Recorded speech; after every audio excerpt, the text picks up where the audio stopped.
So in this video, I'll be talking about how to use the transform property to scale an element, how to shrink it, how to grow it. Recall, this is one of the three things we can do with an element with transform. So before I show you the actual scaling, let me draw the actual element we're scaling in first using CSS. So let's set a divider, give it a class of a. This is text. This is text inside. Let's add CSS to create the design. Let's give it a height of 300, width of 300 pixels. Let's set the background color to red. Move it a bit closer to the middle, just using margins. Shifts a bit closer to the middle, and let's see what it looks like in the browser. Okay. So just moved a little bit. So anyways, how do we use transform to grow or shrink an object? Now the function we're using is called scale. And this, you put a number, don't add any px, no pixels, no degrees, no nothing there.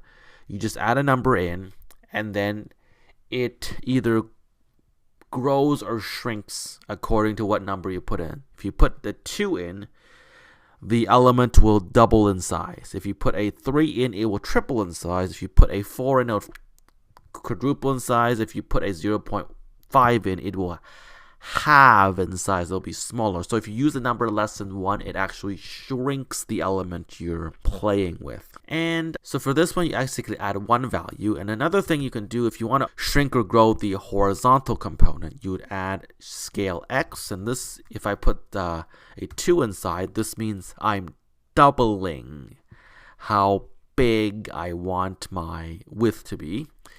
If I had put 0.5, the width becomes half of what it was. And I can do that also with the y component, right? I want it to be double the height. I would add a 2 here. If I want half the height, add a 0.5. Now, I think you'll understand it best if I actually show you what happens with an animation. So let's create an animation. Let's call it change, whatever. Say it happens over 2 seconds, and I will not bother setting an infinite for this. So let's create the keyframes change. By default, I don't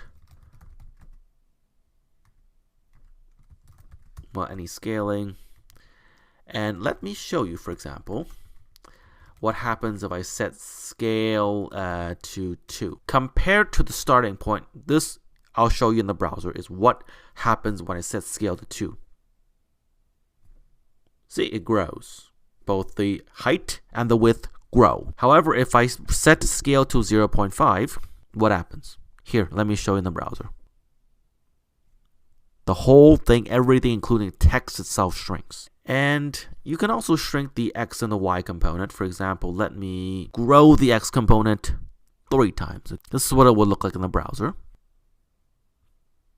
And let me just show you what happens if I do the same thing to the y component. Here's what it would look like in the browser. And let me just show you if I were to shrink it by half, and the x, this is what happens. See? And I can do this to the y component too. So there's a way you can just change the size of the element. But anyways, this about finishes this video. Thanks for tuning in. If you have any questions, as usual, let me know, and I'll see you next time.